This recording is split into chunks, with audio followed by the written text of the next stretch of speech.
नमस्कार दोस्तों, मैं आपका दोस्त host Amit Prakash second episode from the stables to the spotlight में आप सभी का स्वागत करता हूँ। जैसा कि आप सब जानते हैं, आज हम आए हैं सूर्यपुत्र स्टड फार्म में। तो दोस्तों अभी आपके सामने स्क्रीन पर है रत्नाकर लाइन का बहुत ही खूबसूरत काला पचकल्याण बच्चा। इसका सायर है भूपेंद्र देसाई जी का शिवराज और इसका ग्रैंड सायर है राजशेखरा। इसकी जो डैम है वो ओल्ड बनासकाठा लाइन से बिलोंग करती है। क्या एज हो गई इसकी? 31 महीने उम्र है इसकी अभी। माथे पे फूल और 3 पैर इसके सफेद हैं। चारों पैर हाँ, सफेद 4 पैर इसके। सफेद है, पंचकल्याण है। सॉक्स भी बहुत एग्जैक्ट हैं। सॉक्स से। बहुत डिसेंट है इसका, जो जनरली बहुत से घोड़ों में बहुत ऊपर तक घुटनों तक चला जाता है, वो वैसा नहीं नहीं है। बहुत चारों प्रॉपर सॉक्स एक सॉक्स और बराबर है। सॉक्स भी बराबर है। मारवाड़ी घोड़े की जो सुंदरता है वो इसके अंदर हाँ, पूरी है। हर नेक तरफ प्रोफाइल से बहुत अच्छी है इसकी और लेंथ झलकती भी हुई। बहुत है इसकी जो है। पुट्ठे देखिए। हाँ, पुट्ठा वुट्ठा सब। अभी तो बच्चा, अभी तो बनेगा, अभी तो 3-4 साल और लेगा। बढ़िया ग्रोथ करेगा ये। थोड़ा गर्म है ये। इसको कितना टाइम हो गया आपके पास आए हुए? ये भाई साहब मेरे पास आ गया था 4 दिसंबर को। ओके। हाँ, 1 महीना हो गया इसको आए। तो इसको अभी स्टड सर्विस के लिए स्टार्ट किया है कि नहीं, अभी नहीं छोड़ा हमने अभी नहीं इसको। अब छोड़ा? स्टार्ट करेंगे। अपनी एक घोड़ी है, इसके जैसी है, मतलब वो नीली घोड़ी है लेकिन ऐसी लेंथ और नेक प्रोफाइल उसकी अच्छी है इसकी तरह ही, तो उस पे इसको छोड़ेंगे। वो भी अभी 31-32 महीने की है, दोनों हम उम्र ही हैं। ओके। हाँ, बहुत ही बेहतरीन खूबसूरत घोड़ा, जिसका अभी हमें नामकरण करना बाकी है। नामकरण के लिए आपके वीडियो में बोला तो है, लोगों को जो नाम सजेस्ट करेंगे वही है। दर्शकों, आप सबसे निवेदन है, कृपया एक अच्छा सा नाम इस पंचकल्याण बच्चे के लिए सुझाएं। तो नेक्स्ट सेगमेंट बड़े भाई वो शुरू करते हैं, जो कि घोड़ों की देखभाल से रिलेटेड है। एक घोड़े की देखभाल करनी कैसे है? ठीक है, लोग पशु पाल लेते हैं और देन उसके बाद उसकी प्रॉपर ग्रूमिंग और प्रॉपर देखभाल नहीं हो पाती, जिससे वो बहुत अच्छे रिजल्ट जो उनको चाहिए वो नहीं मिल पाता। देखो, इसमें अमित जी क्या है कि सबके अपने मेथड है, सबका अपना तरीका है घोड़े को कैसे उन्होंने तैयार करना। क्या अब इसमें ना 3-4 सेक्शन बन जाते हैं। अगर आप मॉडर्न सोच की बात करते हो नए तरीके से, आपके पास 1 या 2 घोड़े हैं, जी उनका अलग तरीका है रखने का। बिल्कुल। 7-8 है, उनका अलग तरीका है। 10-12 है, उनका अलग तरीका है। किसी किसी फार्म पे तो 30-30 40 जानवर है। एब्सोल्युटली। वैसे आपने पिक कर लिया, मान लो आपको शो के लिए घोड़ा तैयार करना है, या कि आपको लगे कि मेरे फार्म पे 3-4 जानवर हैं तो भाई सारे ही अच्छे लगे, तो उसमें सिंपल ये है कि आप सुबह उनको लंजिंग दे दो। ठीक है, कितनी देर लंचिंग आपके हिसाब से? 30-35 मिनट स्टार्टिंग में 30-35 मिनट मत देना। कम उम्र के बच्चों को ज्यादा लंजिंग मत करो, नहीं तो उनके घुटनों में प्रॉब्लम हो जाती है। ये सबसे बड़ी प्रॉब्लम आ जाती है और आदमी समझते नहीं। शुरू में बच्चे को रिंग में खुला छोड़ दो, ठीक है। उसको भगाओ, इधर भाग जा, अपनी मर्जी से भागने दो भागने उसको। वो पागलों की तरह भाग रहा, भागने दो। ये मत सोचो यार वो ऐसे नहीं भाग रहा, ऐसे नहीं भाग रहा, नहीं। थोड़ा 2 साल 2.5 साल के आसपास हो, फिर उसको रस्सी डाल के फिर उसको प्रॉपर लंजिंग देनी शुरू करो। इस वीडियो में जो अगला कोल्ट हम दिखा रहे हैं बजरंगी, बहुत ही यूट्यूब पर फेमस, बहुत ही सुंदर कोल्ट। आने वाले टाइमों में ये बहुत ही अच्छा स्टेलियन साबित होगा। तो चलिए जानते हैं इस बजरंगी की डिटेल्स रवि भाई से।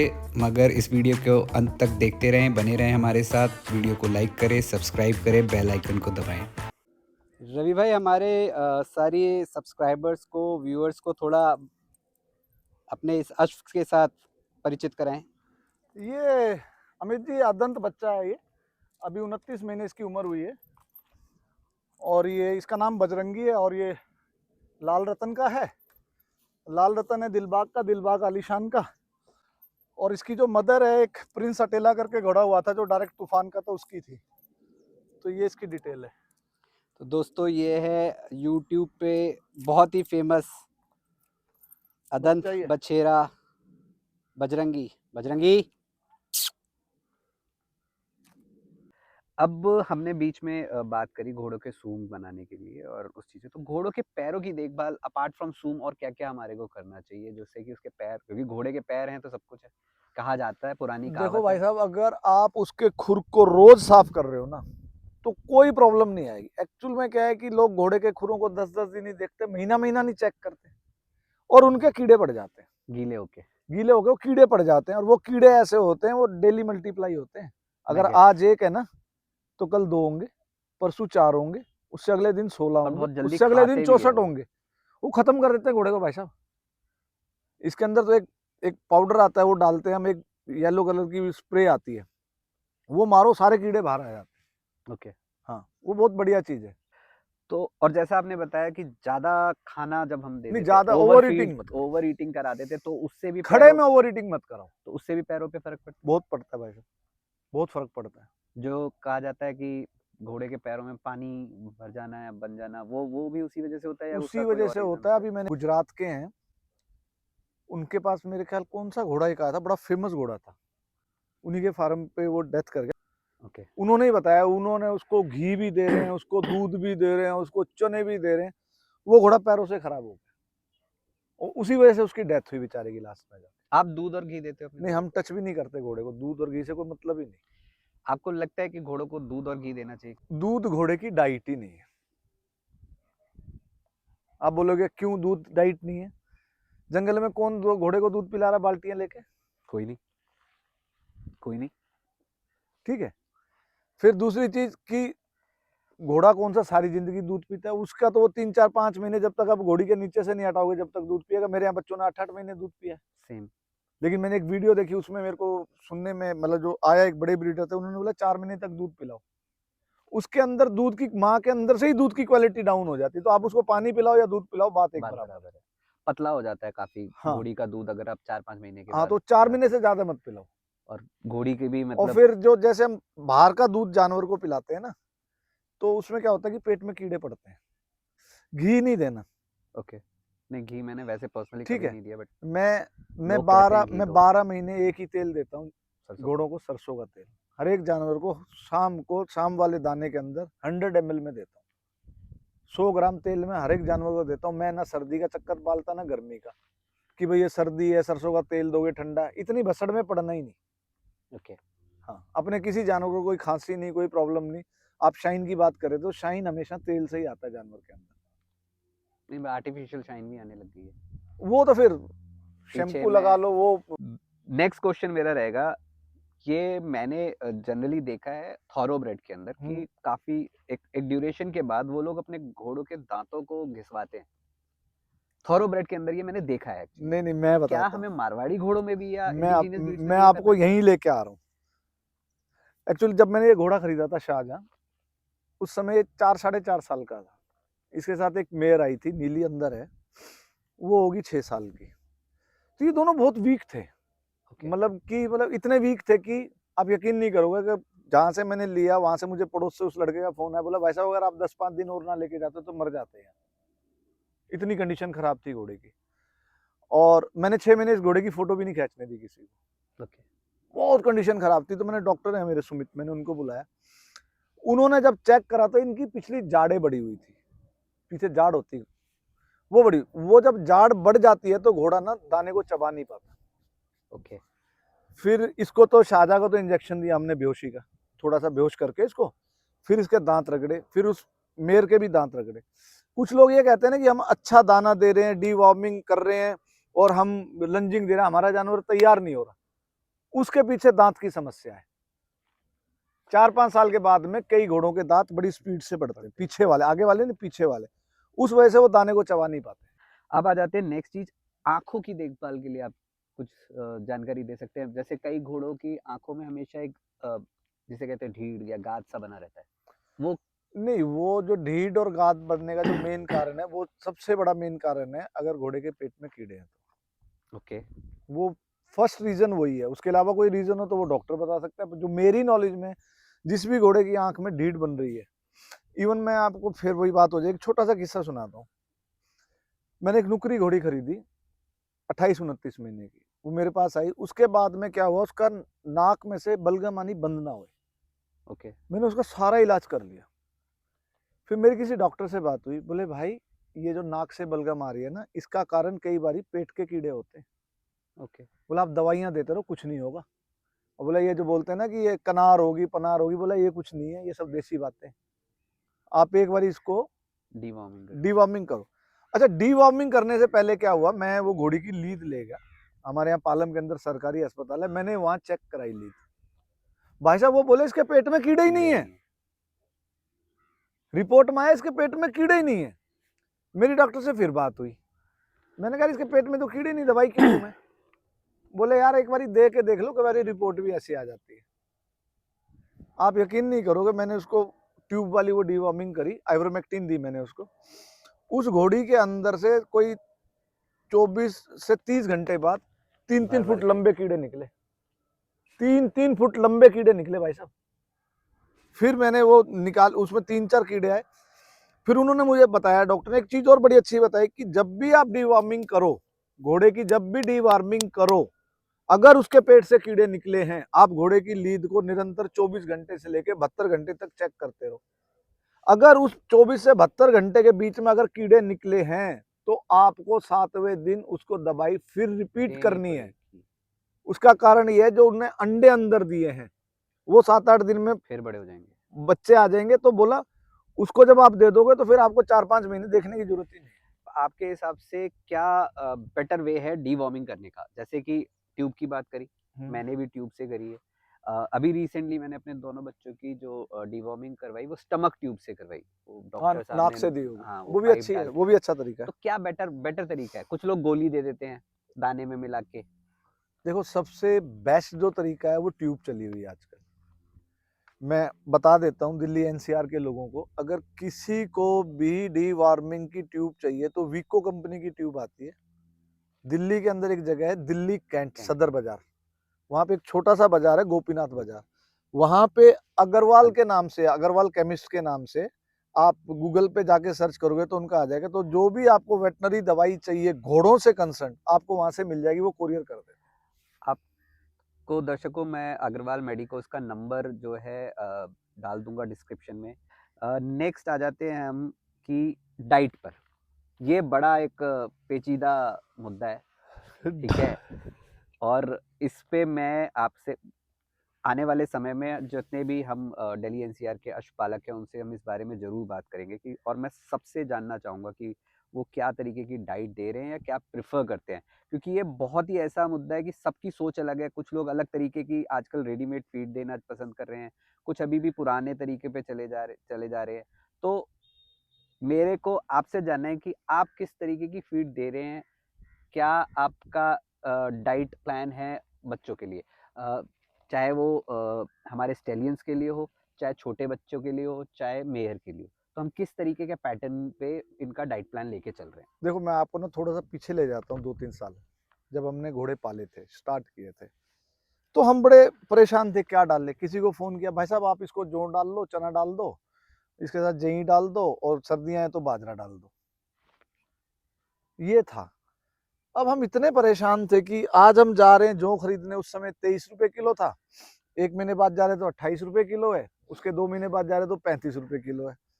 फिर इधर से उधर भाग, यहाँ से जौ ले, यहाँ से चना, 10 दुकानें चेक करवाती कि यार इस पे सस्ता, इस पे सस्ता, इतनी भसड़ थी। फिर उसको लाओ, पिसवाओ, कई बार ज्यादा पिस गया, हाँ। कई बार मोटा रह गया, अब इसके अंदर नमक भी ऐड कर दो, अब इसमें हल्दी ऐड कर दो, अब इसमें ये ऐड कर हिमालय दो, 32 डाल दो। इतने परेशान हुए बहुत ज्यादा। तो क्या हुआ कि जब मैंने इसको स्टैलियन ये लिया था शाहजहां, तो इसकी कंडीशन बहुत खराब थी, मैंने आपको जैसे पहले भी बताया, घोड़ी की और इसकी बहुत कंडीशन खराब थी। तो ये अशरफ फीड वाले हैं, अशरफ फीड सनी भाई हैं, उनके पार्टनर है सिद्धार्थ। ओके, तो उनसे मेरी पहले तो हल्की फुल्की बात थी। Siddharth Bector I believe. हाँ सिद्धार्थ ही बोलते हैं हम तो बहुत जेंटलमैन है, खैर दोनों ही जेंटलमैन है। तो मेरी उनसे बात हुई, तो मेरा फार्म उधर साइड में होता था जब, तो मैंने सिद्धार्थ को फोन किया, मैं कहा सिद्धार्थ यार ऐसे ऐसे प्रॉब्लम है, घोड़ा लिया है, घोड़ी लिया, बहुत कमजोर है, तो मैंने कहा आप कभी दिल्ली आओ तो यार एक बार मेरे को इसका डाइट प्लान बताना। तो बोला मैं दिल्ली के पास ही हूँ, गुड़गांव। ओके, वो आई थिंक एक उनका कोई ऑपरेशन था, उसमें आए थे, उसमें 1.5 साल पहले की बात है। तो मैंने कहा आप कहाँ पे हो, मैंने कहा लोकेशन डालो आप, उन्होंने डाली, तो मेरे फार्म से हार्डली वो 8 मिनट की दूरी पे थे। तो वो एक दिन का छोड़ के वो दूसरे दिन आ गए। फिर उन्होंने मुझे सजेस्ट किया कि भाई साहब आप ज्यादा चोकर डाल दोगे, घोड़े का फेस भारी हो जाएगा। ओके, फेस भारी हो जाएगा, ब्यूटी खत्म हो जाएगी, फेस भारी हो हाँ उन्होंने मुझे बताया। फिर उन्होंने अपना फीड मुझे सजेस्ट किया। अमित जी मैं बताऊं, मेरे को पिछले साल अप्रैल मई से मैं डाल रहा हूँ, मई से, मई 12 महीने, और मई से अब ये लगा लो, ये लगा के 16, 17, 18 महीने हो गए होंगे जी। मैं उनके फीड के अलावा कुछ डालता ही नहीं अपने घोड़ों को। छोटा बच्चा भी वही फीड खाता है, बड़ा घोड़ा भी, घोड़ी भी, बस वजन के हिसाब से उनकी क्वांटिटी चेंज हो जाती चेंज है। हो जाती है। अब मैं 3 टाइम फीड देता हूँ। जैसे मेरे बड़े स्टैलियन है, जो सबसे बड़ा मेरा घोड़ा है, जो नुकरा है, उसको मैं दिन में 5 किलो दाना देता हूँ। ओके। 5 किलो दाना, उस सुबह उसको 2 किलो दाना, और इतना सा कोई वजन के हिसाब से आधा किलो से कम उसको मैं तूड़ी डालता हूँ, तूड़ा ओके। और दाना मिक्स कर देता हूँ। दोपहर को 1 किलो दाना 1 बजे के आसपास, और 250 ग्राम तूड़ी। रात को उसको वही 2 किलो दाना और आधा किलो तूड़ी और 100 ml उसके अंदर सरसों का तेल और 15-20 ग्राम हिमालय बतीसा, ये चलता है। जो घोड़ियां हैं जिन्होंने बच्चा नहीं दे रखा, जो नॉर्मल घोड़ियां खड़ी हैं, उनको पूरे दिन के अंदर टोटल 3 किलो दाना डलता है। जो घोड़ियां दूध पिला रही हैं, उनको पूरे दिन के अंदर टोटल 4.5 किलो दाना डलता है।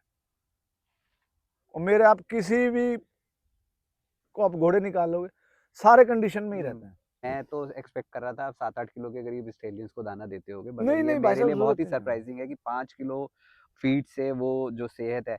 अपार्ट फ्रॉम दिस फीड, ये तो हो गया एक, वो तो चलो आपने बता दिया कि बच्चों को क्या दे रहे हैं हम, अपनी जो मेयर्स हैं जिनके साथ ब्रूड मेयर्स हैं उनको क्या दे रहे हैं। हरी घास या सूखी घास ऐसा कोई चारा हम दे रहे हैं? कुछ नहीं भाई साहब, हरा तो मेरे घोड़ों ने देखा ही नहीं होगा। ये खेत उधर से खिड़की में से देख लेते हैं, हरा हरा ये गेहूं वेहूं हम नहीं डालते भाई साहब। हमने लगाया था एक बारी, ये रिच का लगाया था जी हाँ, वो ध्यान है मुझे। गर्मियों में स्टाफ काटने नहीं जाता था, कभी काट लाए कभी नहीं काटे। अब 24 घंटे हम नहीं रहते, फिर क्या है कि घोड़े को एक ही डाइट चलती रहे ना, वो ज्यादा ठीक रहती है। हरा हम नहीं डालते, कुछ नहीं डालते हमारे में। जो बात अभी रवि भाई ने बोली कि आपको मेंटेन करना है उस डाइट को, लॉन्गर पीरियड, लॉन्गर गोल्स को देखते हुए आप उसको कंटिन्यू करें, रिजल्ट्स आपको मिलेंगे।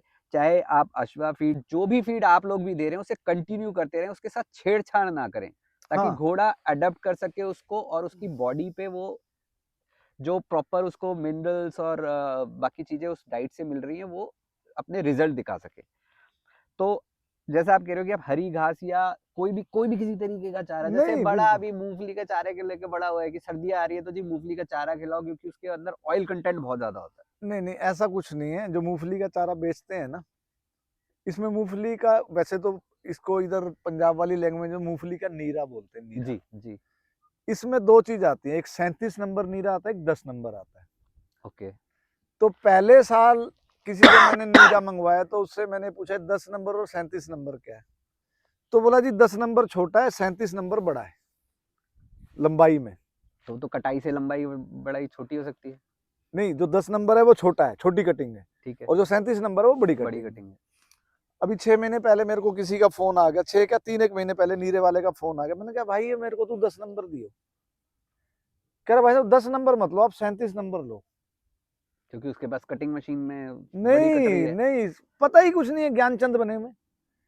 मैंने कहा वो 37 नंबर नहीं, वो 10 नंबर ठीक बोला। नहीं नहीं भाई साहब 37 नंबर में तेल ज्यादा होता है।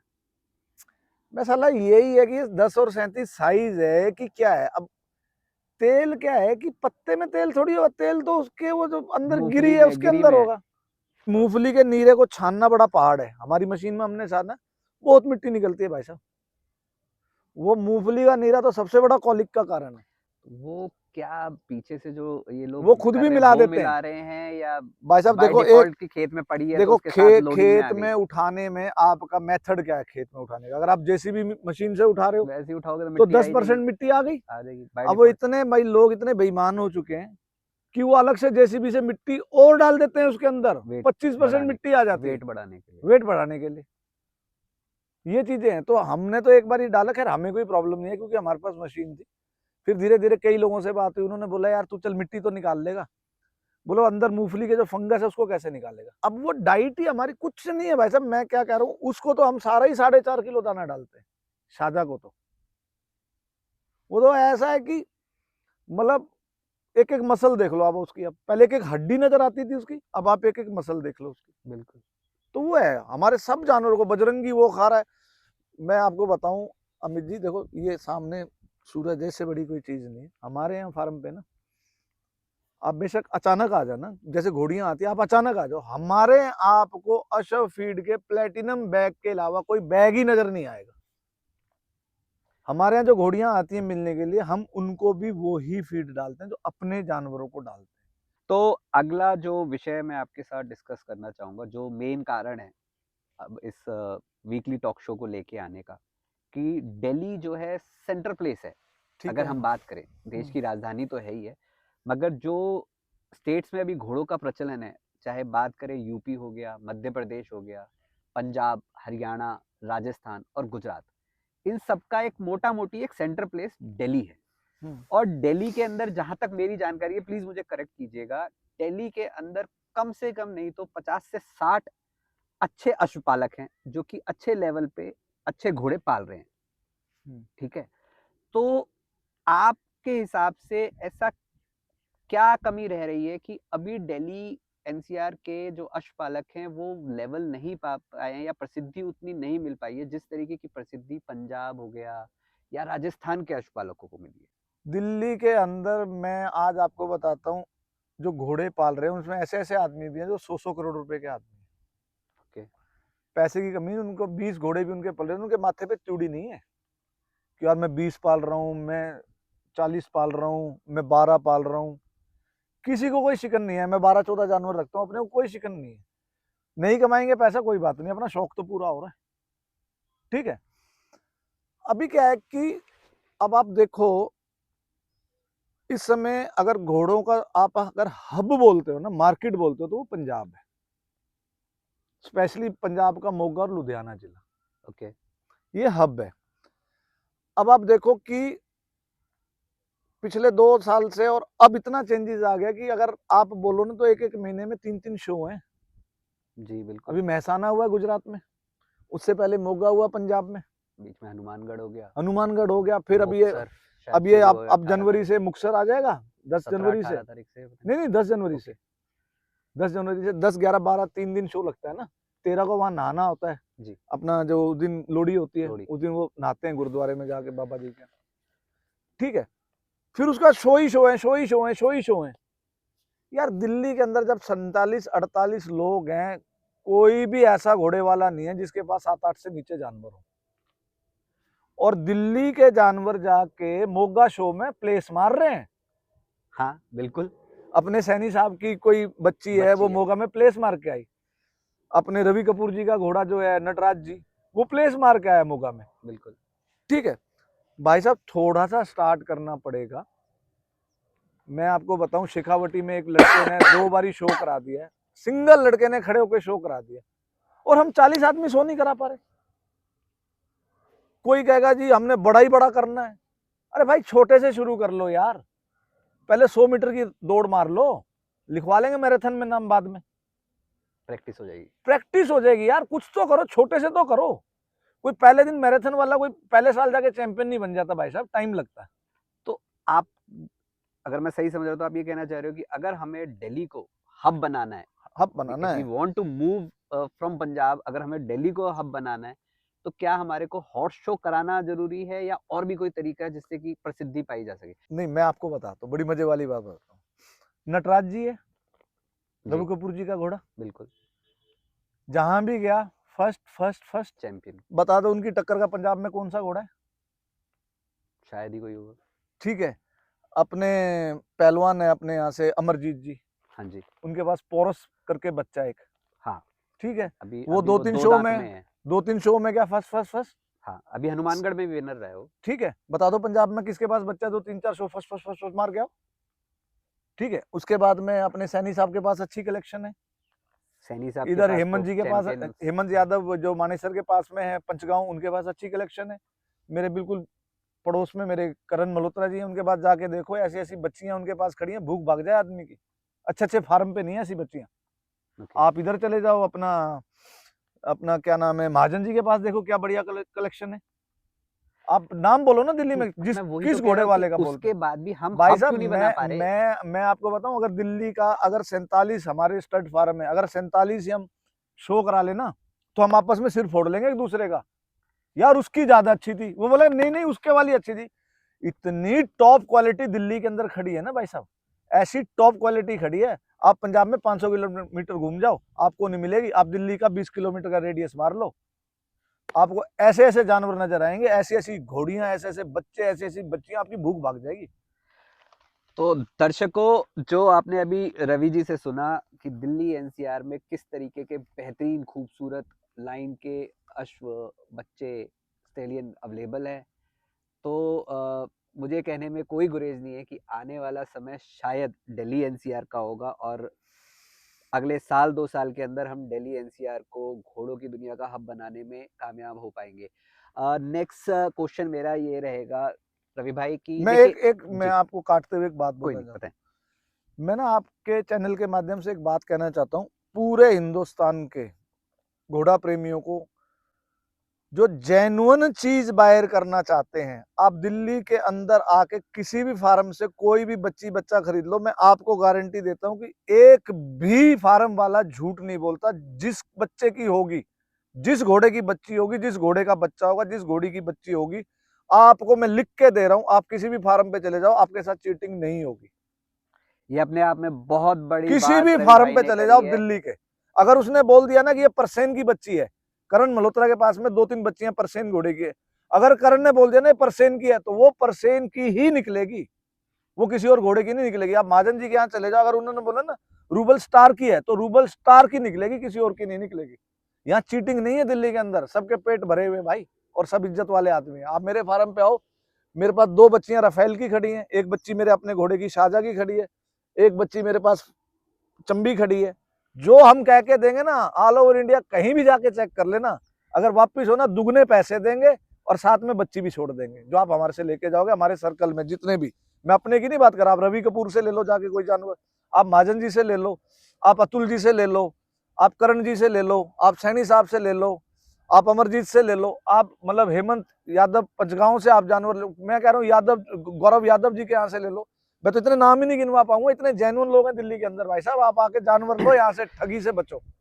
ये अपने आप में बहुत बड़ी स्टेटमेंट है और रवि भाई ने सिर्फ अपने लिए नहीं कहा, ये उन्होंने पूरे दिल्ली एनसीआर के जितने स्टड फार्म्स है, अश्वपालक है, उन्होंने आगे बढ़कर उन्होंने ये बात उन सभी के लिए कही है। और इस बात का समर्थन मैं रवि भाई की अपने चैनल के माध्यम से करना चाहूँगा कि हम दिल्ली एनसीआर के हॉर्स लवर्स, अश्वपालक, ये मेक श्योर कर रहे हैं कि जो भी हम आपको कह रहे हैं या कह के बच्चा या बच्ची दे रहे हैं, वो बिल्कुल फैक्टफुल हो, उसमें कोई 1% का झूठ या ऐसी कोई घुमाई हुई चोरी चकारी की बात ना हो।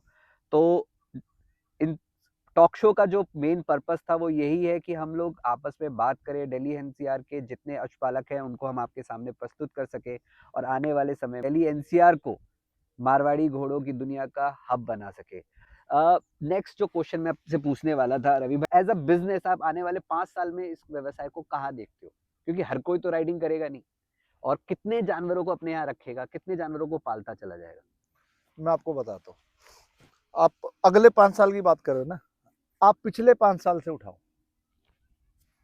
कितने लोग इस लाइन में आ गए, कितने मोटे पैसे वाले आ गए। बिजनेस वर्ड इसीलिए यूज किया क्योंकि यूट्यूबर्स ने उसको एक एज अ बिजनेस प्रोजेक्ट कर दिया कि भाई यहाँ तो आप एक जानवर कहीं से खरीद के लाओ, अगले दिन ही आप ब्रीडिंग कराना शुरू करो, घोड़ी बच्चा देगी, 10 लाख 15 लाख की बिक जाएगी।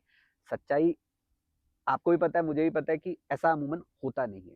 मगर अगर हम इसे एज अ बिजनेस भी समझे तो आने वाले 5 साल में हम कहाँ देखते हैं? क्या सिर्फ हम इसको ब्रीड को, क्योंकि गवर्नमेंट ने एक्सपोर्ट बंद कर रखा है, घोड़ा बाहर एक्सपोर्ट हो नहीं सकता। ये सबसे बड़ा झूठ है। ओके, ये सबसे बड़ा झूठ है कि गवर्नमेंट ने एक्सपोर्ट बंद कर रखा है। ये बेवकूफ लोग बोलते हैं। मैं आपको किस्सा बताता हूँ। मेरे एक फ्रेंड है, घोड़ा वर्ल्ड में उन्हें सब जानते हैं, डैनी गुज्जर के नाम से उन्हें जानते हैं। ओके, वो बेसिकली पाकिस्तान के, बट वो नॉर्वे में पैदा हुए, नॉर्वे में बले पड़े, वो एमएलए है नॉर्वे से। आई थिंक मैं मिला हुआ हूँ एक जगह, आपने मिलवाया था कहीं, हम एक दिन बैठे हुए थे लंच पे। आपको मिलवाया था पिछले साल दिसंबर में। वो यहाँ से घोड़े एक्सपोर्ट करना चाहते हैं, मतलब वो अपने देश के लिए घोड़े इंपोर्ट करना चाहते हैं। तो उन्होंने इधर उधर वो करा, मिनिस्ट्री में उनकी कोई थी, अच्छी है उनकी उठ पे। तो हम गए कापासेड़ा, दिल्ली एयरपोर्ट के साथ में कापासेड़ा है, जहां से जानवर जाते और आते हैं। क्वारंटाइन सेंटर है वहाँ पर। वो जाने से 20 दिन पहले जानवर वहां रहेगा और आने से 20 दिन पहले जानवर वहां 14 दिन के रहेगा। लिए। रिलायंस के सारे घोड़े यहीं उतरते हैं। 14 दिन का क्वारंटाइन यहीं पे होता है। जितने भी घोड़े आते हैं, जितने भी आते हैं, कुत्ता इंपोर्ट नहीं कर सकते आप इंडिया में, सारे यहीं क्वारंटाइन होते हैं। हाँ बिल्कुल। 20 दिन का टाइम। उन्होंने मुझे उन डॉक्टर से के साथ हमारी मीटिंग हुई, वहां बात हुई, वहां एक चीज निकल के आई कि वो मिथ मेरा टूट गया कि घोड़ा एक्सपोर्ट नहीं हो सकता। ओके। ऐसा कुछ नहीं है। मारवाड़ी घोड़ा, मारवाड़ी घोड़ा आप गधा एक्सपोर्ट कर लो, घोड़ा तो छोड़ो, मारवाड़ी घोड़े का बताओ। होएगा एक्सपोर्ट, कोई बैन नहीं है। ओके। किसने कह दिया बैन है? कोई बैन नहीं है। एक्चुअल में जिस कंट्री में आप उस घोड़े को लेके जा रहे हो उसकी क्या रिक्वायरमेंट है कंट्री की, वो कौन से मेडिकल सर्टिफिकेट्स आपसे मांग रही है, वो डॉक्यूमेंटेशन हम अब पूरे हाँ, नहीं कर पाते। वो ये बोलते हैं हम यहाँ से घोड़ा भेज देंगे, हमें कोई प्रॉब्लम नहीं है। उनके डॉक्यूमेंट उनको क्या चाहिए? ओके। उनको मेडिकल डॉक्यूमेंट क्या चाहिए, वो जो उस कंट्री की, हर कंट्री की अलग रिक्वायरमेंट है। अमेरिका ये डॉक्यूमेंट मांगेगा, कनाडा ये डॉक्यूमेंट मांगेगा, बीच में जहां पोर्ट हो रहा है वो बीच में वो कंट्री क्या डॉक्यूमेंट मांग रही है। यहां से अगर डॉक्यूमेंट पूरे होंगे तो घोड़ा चला जाएगा, एक्सपोर्ट हो जाएगा। भाई कोई घबराने की जरूरत नहीं है।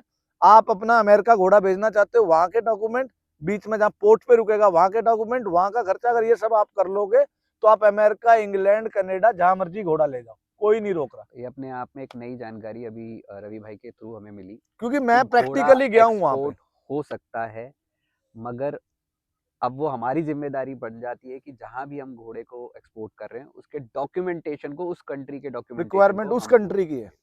5 साल बाद हम कहाँ तक पहुंच जाएंगे इस पूरे इंडस्ट्री को लेके? इंडस्ट्री में देखो भाई साहब, कोई भी इंडस्ट्री है उसमें वही आदमी कामयाब है जो उस समय की रिक्वायरमेंट को, डिमांड को पूरा करेगा।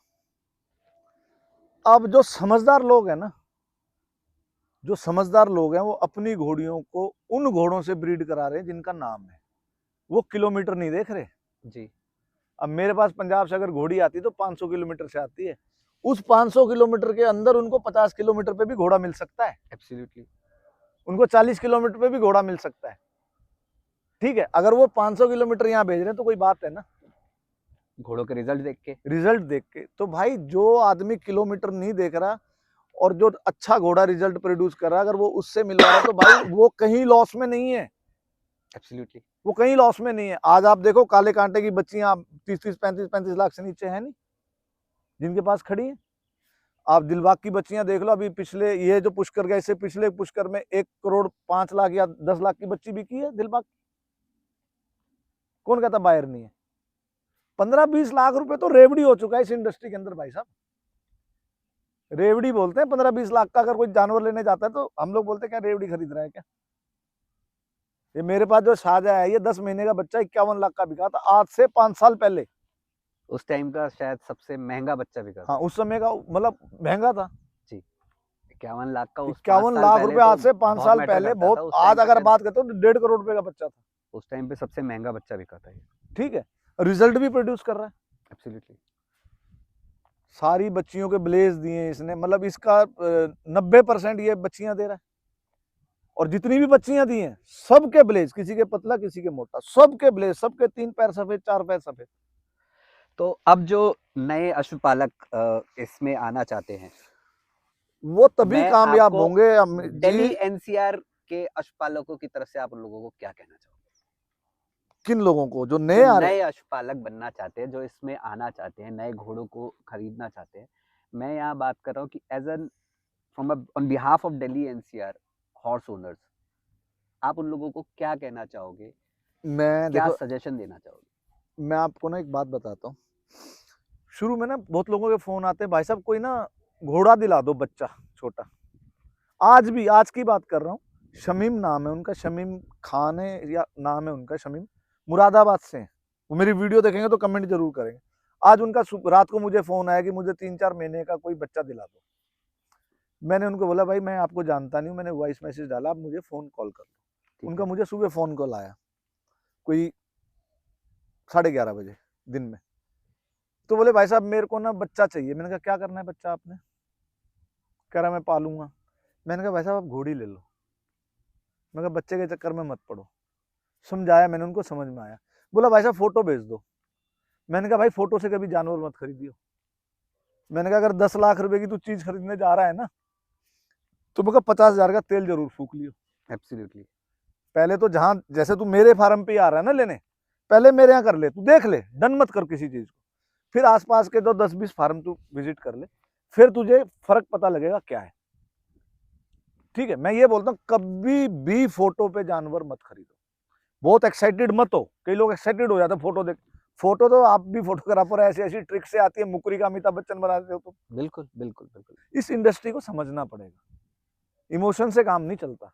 ओए मेरा दिल आ गया, ओए इसके तो माथे पे ले जा, मैं लेके जाऊंगा, ये बन जाएगा, वो बन जाएगा, कुछ नहीं भाई, सब धरा रह जाता है। तो घोड़ी ले आओगे ना, कभी नुकसान में नहीं रहोगे। जितने एब्सोल्युटली। की लाए हो 10% 20% कम पे बेच तो लोगे। बिल्कुल बिल्कुल सही कह रहे हो आप। हाँ, और उतना वो अगर आपने एक अच्छा बच्चा उससे ले लिया तो वो आप रिकवर भी कर जाते हो, सब हो कोई बड़ी जाता है बात भाई नहीं। साहब, अच्छा तो स्टैलियन से लाओगे तो दर्शकों, पैसे मैं मिलेंगे। आपसे यही सजेशन दूंगा, आपको यही सुझाव दूंगा कि अगर आप इस इंडस्ट्री में आना चाहते हैं, मैं बार बार इसको इंडस्ट्री वर्ड यूज़ कर रहा हूँ क्योंकि सबकी उम्मीद यही होती है कि या तो घोड़ा चैंपियन बन जाए, बहुत सारे शोज जीत जाए, या उसके थ्रू अगर घोड़ा खरीदा है, स्टेलियन लिया है, तो उससे बहुत अच्छे बच्चे वो प्रोड्यूस कर सके, या अदरवाइज घोड़ी से एक अच्छी बच्चे प्रोड्यूस कर सके। तो अगर आप इस व्यवसाय के अंदर आना चाहते हैं तो दिल्ली एनसीआर के अंदर बहुत ही बेहतरीन जानवर अवेलेबल है। आज हम आपको इस वीडियो में दिखा रहे हैं सूर्यपुत्र स्टड फार्म के बेहतरीन और अश्व, जिसमें कि 3 स्टेलियन हैं, अब जो कि मारवाड़ी से ब्रीड के हैं, और एक हमारे पास नुकरा ब्रीड का स्टेलियन है। तो इस तरीके के बेहतरीन जानवर दिल्ली एनसीआर में अवेलेबल हैं, एक से बढ़कर एक जानवर अवेलेबल हैं।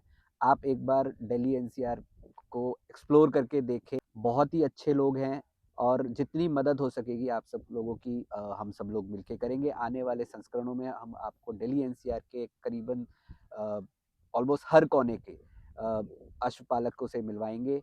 दिल्ली एनसीआर की जब हम बात करते हैं तो सेंट्रल दिल्ली से रफली 200 किलोमीटर तक हम कवर करने वाले हैं इस टॉक शो के अंदर। हर हफ्ते एक नए अश्वपालक को अब आपके सामने प्रस्तुत करेंगे, और हम लोग यही उम्मीद करेंगे कि आप लोग एक बार दिल्ली एनसीआर आए, हमारे इन सभी भाइयों से मिले, इनके अश्वों को देखें। आप जानवर लें या ना लें वो आपकी मर्जी है, मगर जब आप एक बार स्टेबल पे आएँ और अपनी नज़रों से एक बार हमारे जानवरों की प्रशंसा करेंगे, हमारे लिए वही काफ़ी होगा। और बने रहिए हमारे साथ from stables to the spotlight के अगले एपिसोड के लिए। तब तक के लिए धन्यवाद, नमस्कार, जय हिंद।